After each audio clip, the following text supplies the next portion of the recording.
बताने के पहले हम 68th मेंस का हम कुछ जानकारी आप लोगों को देना चाहते हैं। 68th मेंस की परीक्षा हमारे कैलेंडर के हिसाब से 12 मई को निर्धारित है, 12 मई से। उसमें जीएस का पेपर्स जो रहेगा, जीएस 1, जीएस 2 और ऐसे, ये मेरे मुख्य पेपर्स हुए। और क्वालिफाइंग नेचर के हैं वो हिंदी है और ऑप्शनल पेपर है जो एमसीक्यू बेस्ड है। इसमें जीएस पेपर 1 एंड पेपर 2 जो रहेगा, ये क्वेश्चंस को हम रीअरेंज करेंगे। सिलेबस सब वही है, क्वेश्चंस की संख्या भी करने की उतना ही रहेगी जितना पहले, लेकिन अभी आपने देखा होगा 67th मेंस के ऑप्शनल पेपर में हमने क्वेश्चन को रीअरेंज किया था, एक फॉर्मेट नया चेंज किया था, जिसमें कि पहला क्वेश्चन हर सेक्शन का अनिवार्य किया था, दूसरा क्वेश्चन में 2 विकल्प था, दोनों में से एक को करना था, फिर तीसरा क्वेश्चन में दोनों में से एक करना। एग्जैक्टली वही पैटर्न हम GS 1 एंड GS 2 में 68th मेंस में वही इसी पैटर्न पर हम क्वेश्चन रखेंगे। सिलेबस वही है, क्वेश्चंस के पैटर्न मतलब नंबरिंग सिस्टम रीअरेंजमेंट इस तरह से रहेगा।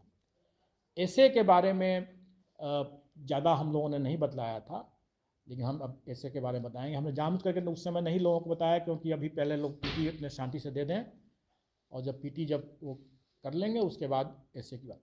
ऐसे जो है वो कभी भी वो जीएस पेपर का एक्सटेंशन नहीं होगा, मतलब कि वो जीएस की जांच नहीं है। जीएस के लिए तो GS 1 एंड GS 2 है ही, जनरल स्टडीज का पेपर है ही। ऐसे जो रहेगा वो आपका राइटिंग स्किल और एनालिटिकल स्किल्स को ही देखेगा। वो आपके जीएस का फिर से परीक्षा नहीं ले रहे हैं हम ऐसे अलग है, उसको जीएस से कोई लेना देना नहीं होगा। उसमें 3 सेक्शंस रहेंगे, 300 नंबर का है वो, इसमें 3 सेक्शन रहेंगे, 100 नंबर के 3 सेक्शंस रहेंगे। हर सेक्शन में 4-4 क्वेश्चंस रहेंगे, ये उसका फॉर्मेट रहेगा। 4-4 क्वेश्चंस रहेंगे हर सेक्शन में, उसमें से एक करना है तीनों में। उसमें 2 तो आप समझें कि जीएस नहीं है, तो आप सिलेबस उसका सेम है जो कहीं भी रहता है, सिलेबस में हम कोई एक्स्ट्रा नहीं करें। लेकिन उसके लिए मेरा मानना है कि उसके लिए आपको ऐसे न्यूट्रल टॉपिक्स दिए जाएंगे जिसमें कि आपके अपनी जो एनालिटिकल स्किल है, विश्लेषण की क्षमता है, और आपकी जो लेखनी की जो क्षमता है, उसका ही आपका करना है। आपको कोई उसके लिए विशेष कहीं पढ़ना नहीं है, लेकिन आपको जरूर प्रैक्टिस जरूर करने की ज़रूरत पड़ेगी। पढ़ना ज़्यादा नहीं है, आपको कोई भी चीज़ के बारे में अपना विचार जरूर रखना है। कोई भी चीज़, छोटा छोटा चीज़ भी हो सकता है, कोई बड़ा चीज़ हो सकता है, फिलोसफिकल चीज़ हो सकता है, कुछ भी हो सकता है, कहावत हो सकता है, मुहावरा हो सकता है, उसका आप एनालिसिस कीजिए। चोर की दाढ़ी में तिनका, मान लें अगर ये एक सवाल है, तो कहने का मतलब है कि इसके लिए आप कोई किताब आपको पढ़ने की ज़रूरत नहीं है। आप कितना आप इसको किस तरीके से आप लिखते हैं, कोई लिख सकता है उसको बहुत ह्यूमरस तरीके से लिख सकता है, कोई उसको फिलोसफिकली लिख सकता है, कोई कुछ और लिख सकता है। तो ये आपके लेखन की क्षमता और आपके विश्लेषण की क्षमता का आकलन है। और इसमें 4-4 ऑप्शन रहेंगे हर सेक्शन में, और 100-100 नंबर के रहेंगे। तीसरा सेक्शन जो होगा वो थोड़ा बिहार ओरिएंटेड रहेगा, बिहार राज्य, बिहार से ओरिएंटेड होगा। उसमें कोई जरूरी नहीं है कि वो आपका, जिसे मैंने बताया कि जीएस का वो पेपर नहीं है।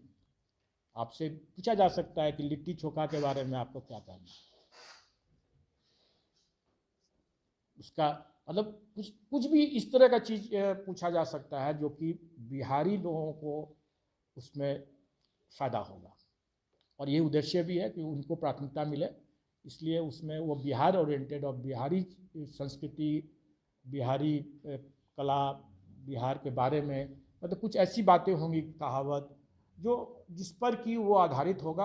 आपका जनरल नॉलेज का वो टेस्ट नहीं होगा, लेकिन आपको बिहार के बारे में, बिहार के लोग जो रहेंगे वो उसको बखूबी समझेंगे और उसी तरह से रहेगा वो। उसमें खास करके उसके जो अगर हम मान लें कि कोई, हम सिर्फ उदाहरण दे रहे हैं, ऐसा नहीं कह रहे हैं कि यही क्वेश्चन रहेगा, हम खाली उदाहरण दे रहे हैं।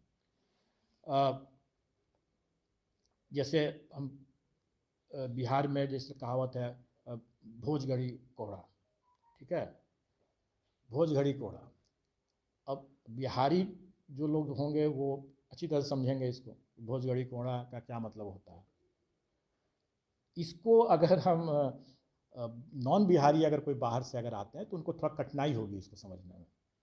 अगर हम इसको, हर मेरा क्वेश्चन जो रहता है वो बाइलिंगुअल होता है, इंग्लिश में भी होता है, हिंदी में भी होता है, लेकिन ये वाला क्वेश्चन जो रहेगा वो इंग्लिश में नहीं रहेगा, रोमन लिपि हो सकता है, मतलब कि इंग्लिश का में ट्रांसलिट्रेशन हो सकता है, मतलब हम भोजगढ़ी कोहड़ा को हम BHOJ भोज घड़ी का GHARDI इसी तरह से लिख देंगे उसको। लेकिन हम चाहेंगे कि जो हमारे बारे में, बिहार के बारे में जो लोग ज़्यादा जानते हैं, जो समझते हैं, उनको प्राथमिकता मिले, और इसीलिए ये तीसरा क्वेश्चन इस तरह से रहेगा। तो ये हुआ हमारा इसका। ऑप्शनल में थोड़ा सा हम लोग जो MCQ है क्वालिफाइंग नेचर का है, इसमें हम लोग थोड़ा स्पेसिफाई कर देते हैं इसका। अभी हम लोगों ने देखा कि इसको हमें 3 घंटे करने की ज़रूरत नहीं है ऑप्शनल, क्योंकि ये MCQ बेस्ड है, इसमें उन्होंने शायद 3 घंटा दिया हुआ था, इसको हम घटा करके 2 घंटा करेंगे, और इसमें 100 क्वेश्चन रहेंगे, कोई नेगेटिव मार्किंग इसमें नहीं होगा। ऑप्शनल पेपर जो 68 मेंस का रहेगा वो MCQ बेस्ड है, उसमें 2 ही घंटा हम देंगे, 3 घंटे देने की ज़रूरत नहीं है, और उसमें 100 क्वेश्चंस रहेंगे, और उसमें कोई नेगेटिव मार्किंग नहीं रहेगा। मेरा ये मानना है कि नहीं जुटेगा, नहीं, क्वालिफाइंग नेचर का है, इसलिए मेरा ये मानना है कि इसके लिए कोई, अगर कोई अपने BSc किया, BA किया, ग्रेजुएशन लेवल का जो भी पढ़ाई किया है किसी ने जिस विषय में, मेरा मानना है कि उसी विषय में वो अपना अगर लेता है, अपना चयन करता है उसका, तो उसको विशेष कुछ पढ़ने की ज़रूरत नहीं है। अगर उसने अपना पढ़ाई ग्रेजुएशन का सही ढंग से किया है तो वही पर्याप्त होना चाहिए। इसीलिए हम